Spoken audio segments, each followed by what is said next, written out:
On se retrouve à la réception de CMA-TV.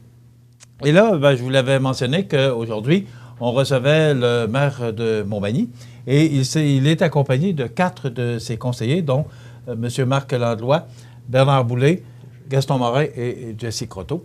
Oui, bonjour. Il faut mentionner qu'il manque Sylvie Boulay parce qu'elle est au travail. Elle travaille à Lévis, donc elle ne pouvait pas être ici ce matin.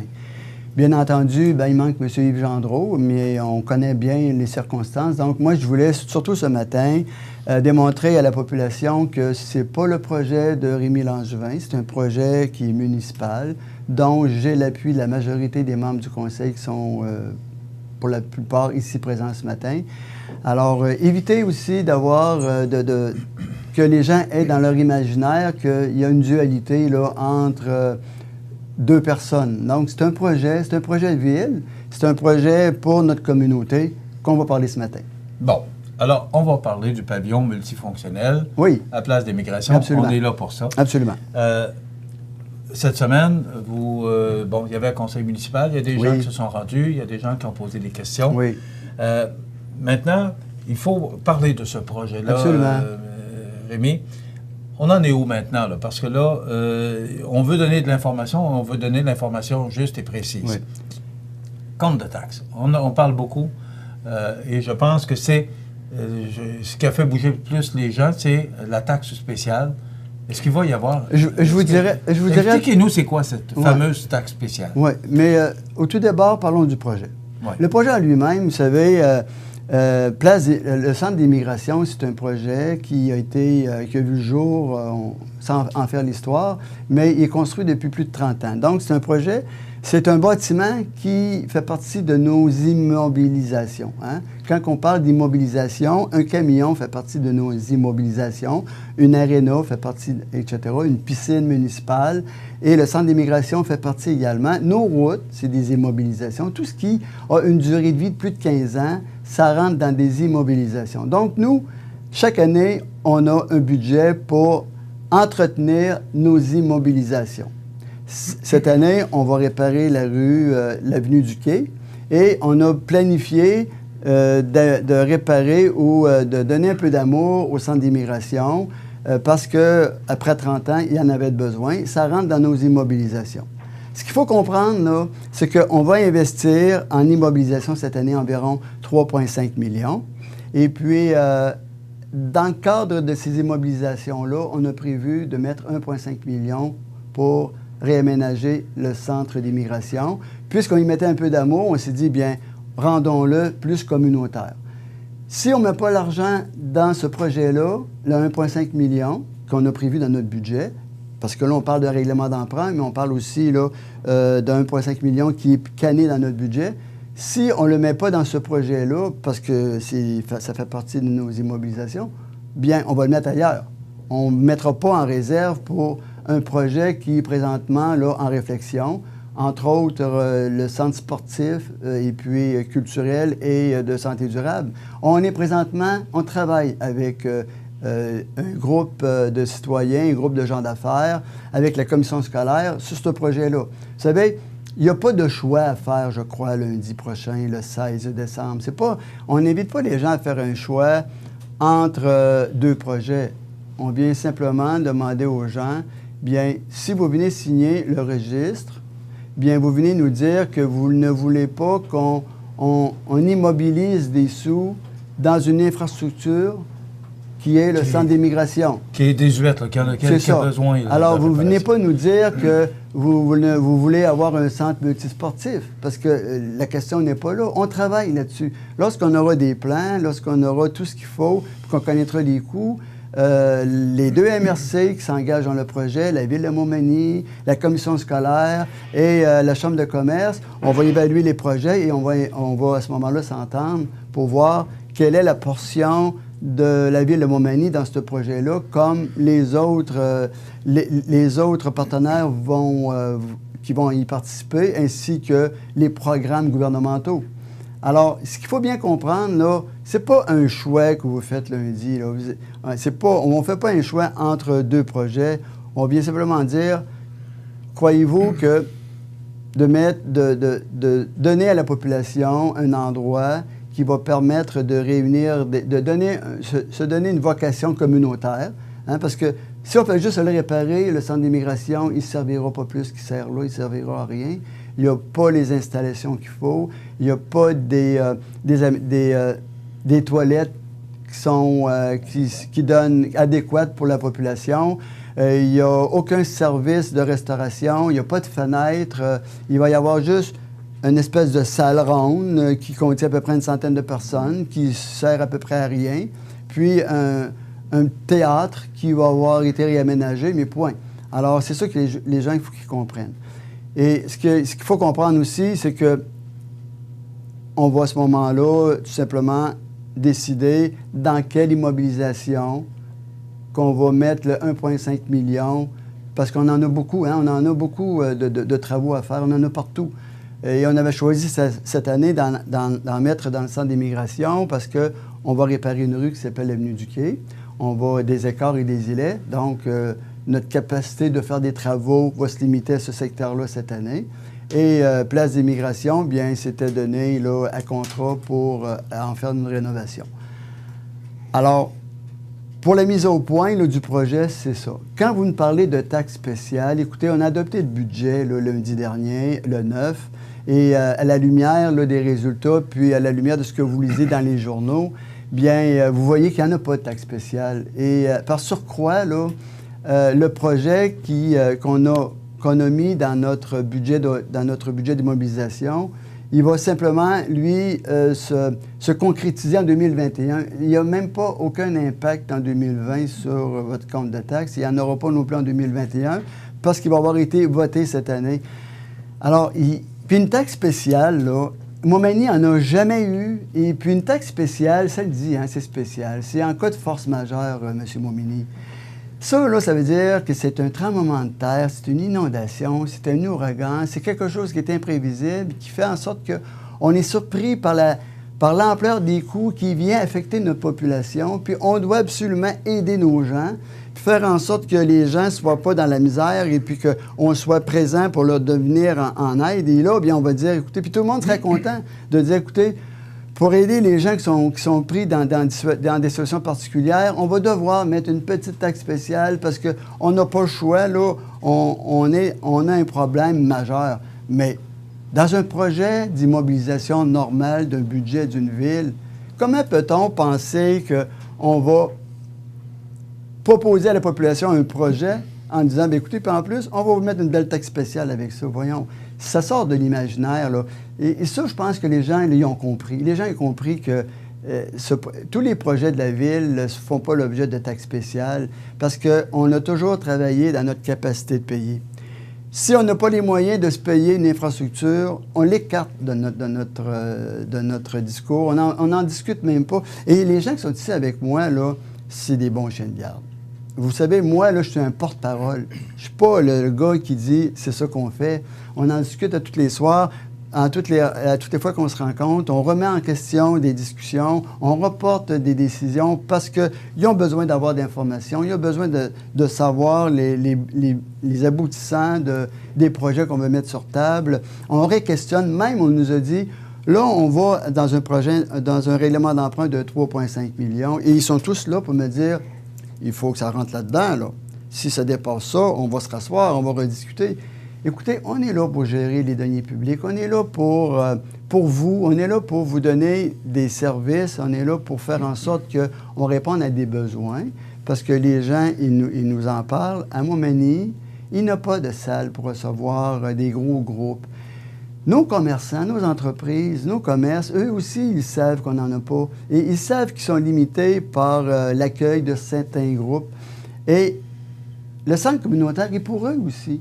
Rien n'empêche Loiselière, rien n'empêche au Coin du Monde et toutes les entreprises qui donnent de la restauration et au Banon qui donnent des services hôteliers ou des services de logement, de chambre, bien, eux aussi, ils vont avoir l'opportunité de dire, bien, écoutez, je ne peux pas vous recevoir chez nous, mais cet événement-là, je pourrais donner le même service, mais dans la salle communautaire de la ville de Montmagny.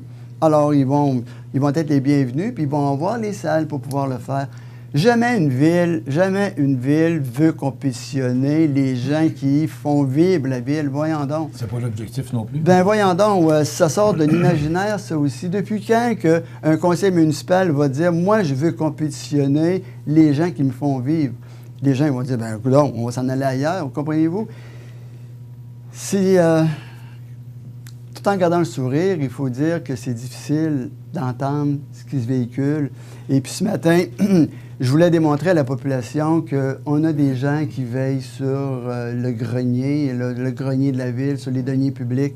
On a des gens très compétents, en passant, là, très sérieux. Et puis, ensemble, là, on sait, on est capable de se parler. On essaie de répondre à des questions. Oui, il y a des gens qui essaient d'avoir là, le fin détail de la virgule après le point, quel chiffre qui va apparaître. On essaie de répondre.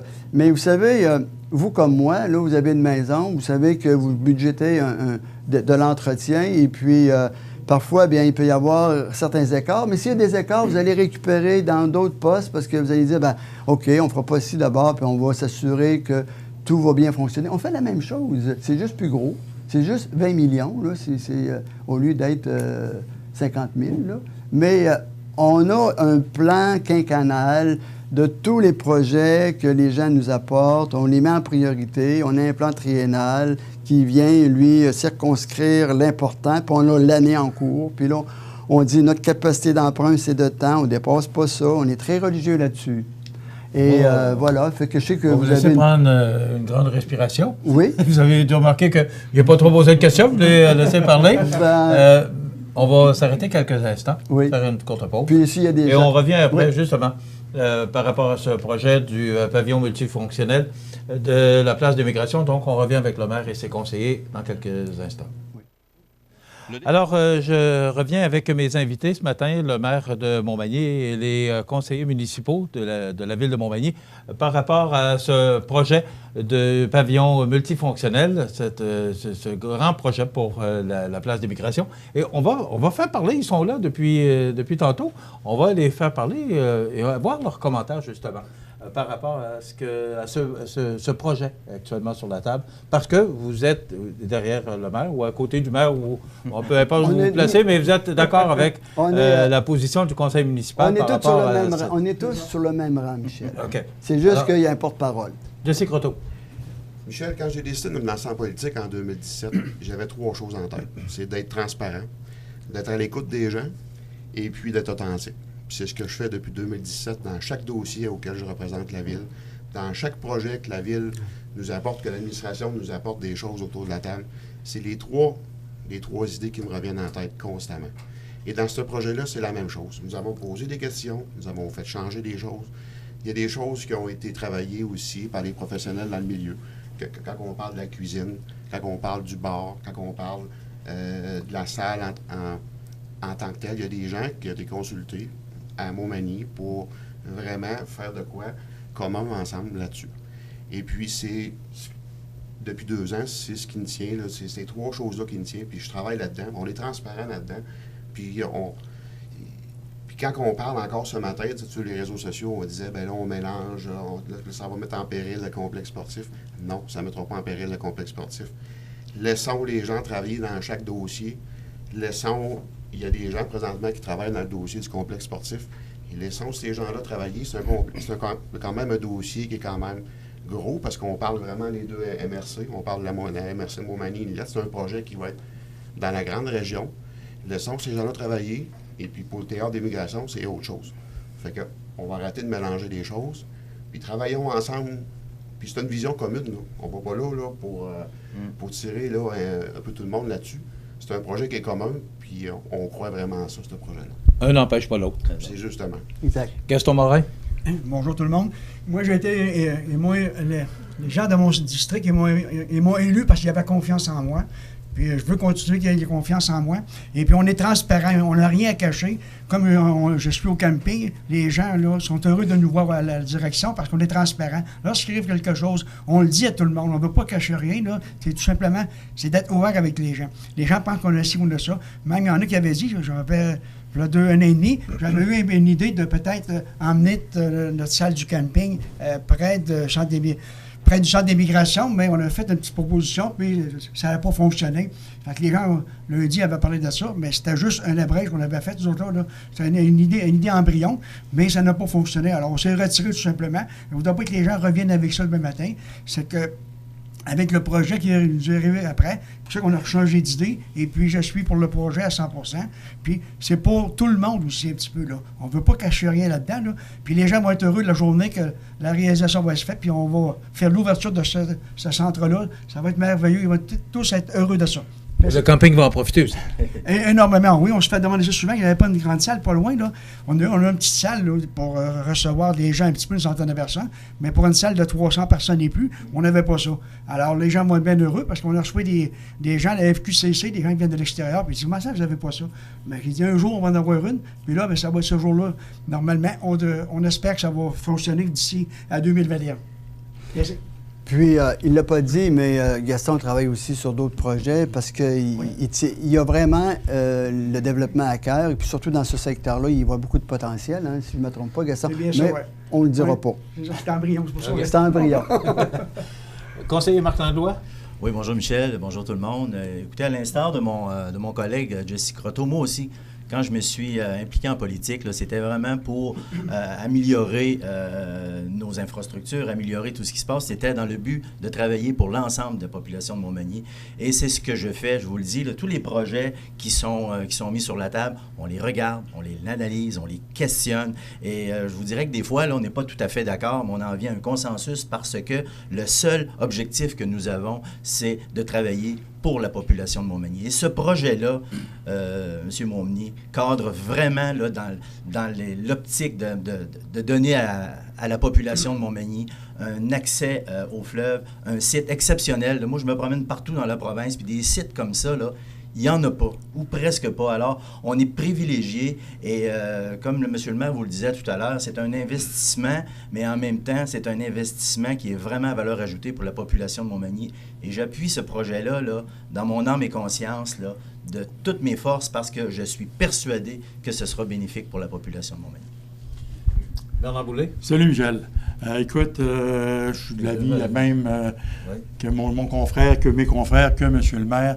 Écoute, les villes ont une mission, c'est de donner des services à la population. Et nous, qu'est-ce qu'on veut faire? C'est ça, c'est de donner des services à la population. On a, comme Gaston disait tantôt, Marc, c'est qu'on a un attrait qui est vraiment exceptionnel.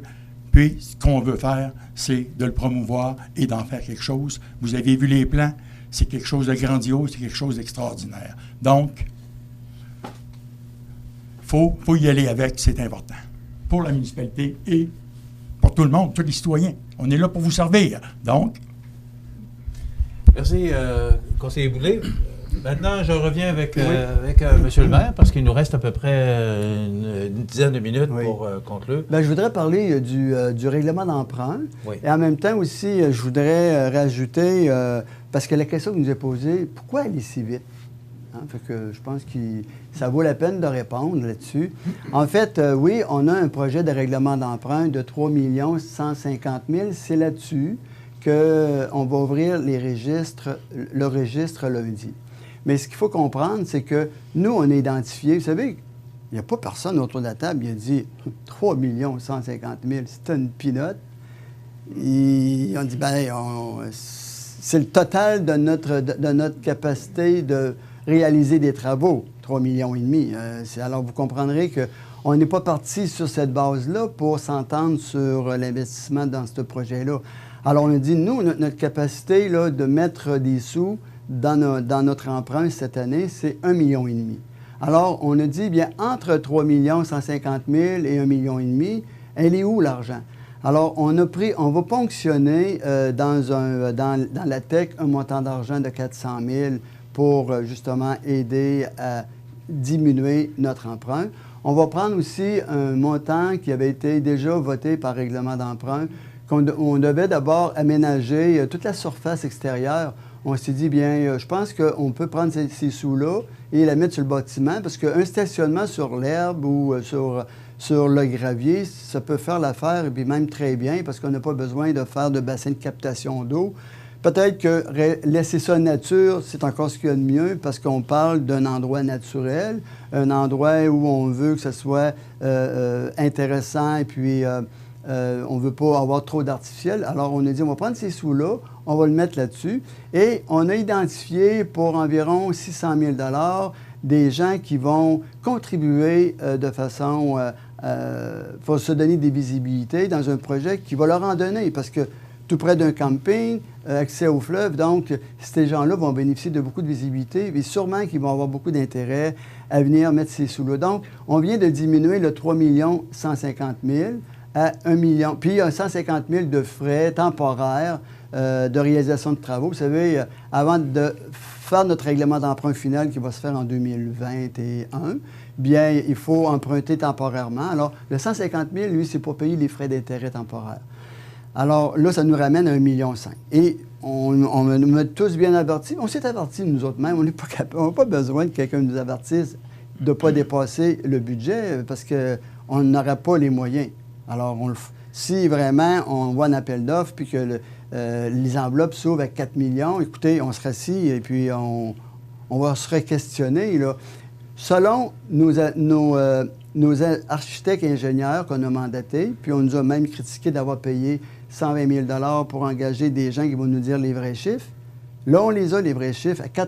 À plus de 80 % on est certain de notre montant. Alors, on va en règlement d'emprunt avec une certitude. Hein? Donc, oui, à un moment donné, il faut savoir ce qu'on s'en va lorsqu'on va en règlement d'emprunt. Et je ne sais pas combien il me reste de temps, mais j'aimerais aussi terminer en disant que pourquoi ne pas attendre? Vous savez, ça fait 2 ans qu'on discute ensemble de ce projet-là. Et M. Jesse l'a dit très bien tantôt, on leur a fait faire des devoirs à plusieurs reprises, on a mandaté des firmes, on a eu des brouillons, on a corrigé les brouillons, on dit non, ça ne répondra pas aux besoins de la population, ça ne répondra pas à nos gens d'affaires qui vont venir utiliser cette salle-là, ça ne répondra pas aussi aux traiteurs, ça ne répondra pas aux gens qui vont donner des services de bar. Ça ne répondra pas à des cocktails. Alors, ils ont pensé aux gens de la population, aux groupes sociaux, ils ont pensé à tout le monde dans cet aménagement-là. Et ça fait 2 ans qu'on y travaille. Alors, je pense qu'on n'est pas en processus d'y aller rapidement. On y travaille depuis 2 ans. Puis, vous savez, c'est long, un processus. Et c'était dans votre... faut le parler, c'était dans votre programme de campagne électorale. Oui, mais j'ai arrêté de le dire, de toute façon, je le dis, puis les gens ont oublié. Alors, Ouais. mais oui, ça faisait partie de mon engagement électoral. Alors, on se sent tous très bien légitimés là, de présenter ce projet-là. Je pense qu'il y a juste un petit problème de communication de ce projet-là, parce que les gens, ils voient l'annonce comme étant quelque chose qui a été travaillé en catimini, mais pourtant, j'en ai parlé longtemps. J'en ai parlé longtemps et souvent à des entrevues qu'on travaille sur ce projet-là. Maintenant, on ne pouvait pas donner tous ces détails-là parce qu'on ne les avait pas. Mais aujourd'hui, on les a, puis on nous reproche d'aller trop vite. Alors, on va essayer de réfléchir sur comment on peut s'assurer que les gens... Monsieur le maire, il reste 5 minutes. Oui. Moi, je voudrais vous poser la question à savoir, on sait ce que ça a fait pour le projet de la bibliothèque. Oui. On voit ce que ça fait pour le projet du pavillon multiculturel. Est-ce que les gens sont prêts? Parce que là, il y a un complexe sportif dans l'air. Oui, puis on est très contents. Est-ce que ça vaut la peine que les gens déposent des projets? Parce que est-ce que les gens sont prêts à ce genre de projet qui dépasse le million, peu importe les projets, là? Moi, je me demande si les gens de la ville de Montmagny, les résidents, les payeurs de taxes, sont ouverts à des projets ou sinon, on arrête de passer des projets. Moi, c'est la question que je veux vous poser. Comment vous recevez ça? Je sirotais mon café ce matin à 4h30, hein, pour vous dire que... Et puis je me disais, mais là... ça sert à quoi d'avoir des projets? Parce qu'on travaille pendant des... Parce que c'est pas vrai qu'on fait ça sur un apron, là. On réfléchit, puis on en regarde notre capacité de payer, puis tout ça, puis on analyse et tout ça. Et on se dit, ça sert à quoi de travailler fortement sur des projets si on sait qu'à chaque fois qu'on parle d'argent, puis qu'on ne croit pas, qu'on a planifié en fonction de notre capacité de payer, bien, à ce moment-là, oui, vous avez raison, c'est une question qu'on peut se poser. Est-ce que... Est-ce que les gens font confiance à leur conseil municipal? Ben, sinon... C'est la question que je me pose aujourd'hui. Ouais. Je vois 688 transactions de moins par semaine chez IGA. Je vois également des fuites commerciales. La Société de développement économique a annoncé l'augmentation de fuites commerciales à l'automne dernier. Alors, comme ville, il faudra savoir ce qu'on veut. Et peut-être à vous, membres du conseil municipal qu'on a élu en 2017, voir qu'est-ce qu'on veut, qu'est-ce qu'on attend de vous. Oui. Chose est certaine. Parce que moi, comme animateur de télévision, comme homme d'affaires aussi, je me pose la question à savoir, on a vécu ça avec la bibliothèque, on revit ça avec le projet multifonctionnel. Est-ce qu'on va revivre ça avec le projet de sport? Est-ce qu'on est peut-être mieux d'arrêter d'avoir des projets puis d'ici le si 16, les gens ne veulent pas, M. le maire, est-ce que c'est comme ça que vous recevez ça? Ben moi, d'ici le 16, mon engagement, puis je pense l'engagement des membres du conseil qui sont ici présents, c'est de donner le plus d'informations possible, de répondre à des questions. On réfléchit ensemble présentement, là, et puis d'ici le 16, on va regarder comment on peut améliorer nos communications, et puis pour faire en sorte que les gens sachent vraiment de quel projet on parle, puis pour qui on le fait. Puis quand tu dis, Michel, qu'il ne faut pas qu'on recule toujours sur des projets audacieux et ambitieux comme ça, au contraire, il faut avancer. On se plaint qu'on n'est pas attractif, on se plaint qu'il manque de monde, mais c'est quand on n'a pas de projet audacieux et ambitieux, bien, on n'avance pas la cause. La bibliothèque, aujourd'hui, je pense qu'il n'y a personne qui le regrette. Vous irez visiter la bibliothèque, tout le monde l'a visité. À un moment donné, il faut avoir des projets ambitieux pour avancer, puis le théâtre d'immigration en fait partie, puis le futur complexe sportif qu'on parle en est un aussi. Fait que si on veut être ambitieux et audacieux, il faut avancer dans la vie, puis ça fait partie de ce projet-là aussi. Est-ce que ça peut vous rendre un peu plus frileux que d'avancer dans le projet multisportif? Non, pas du tout, parce qu'il n'y a pas de dualité, là. On est autour de la table, on va continuer à croire ce projet-là, on va travailler selon nos capacités de payer. Et puis, Non, mais je parle par rapport à l'objection de la population. Est-ce que ça peut vous rendre plus frileux que d'aller de l'avant avec un autre projet? On travaille en équipe. On travaille avec la commission scolaire, on travaille avec la Chambre de commerce, on travaille avec la MRC. Donc, je pense que tous ces gens-là vont peut-être se poser la question. Mais moi, comme ville, comme les membres du conseil, on va continuer à travailler avec les gens du milieu. Merci, M. le maire. Merci aux conseillers présents. Ça complète. On avait offert au maire de la ville. D'ailleurs, l'entrevue était prévue cette semaine, dans le cadre de l'entrevue mensuelle, d'offrir du temps d'antenne pour donner l'information nécessaire à une bonne réflexion par rapport à ce projet-là.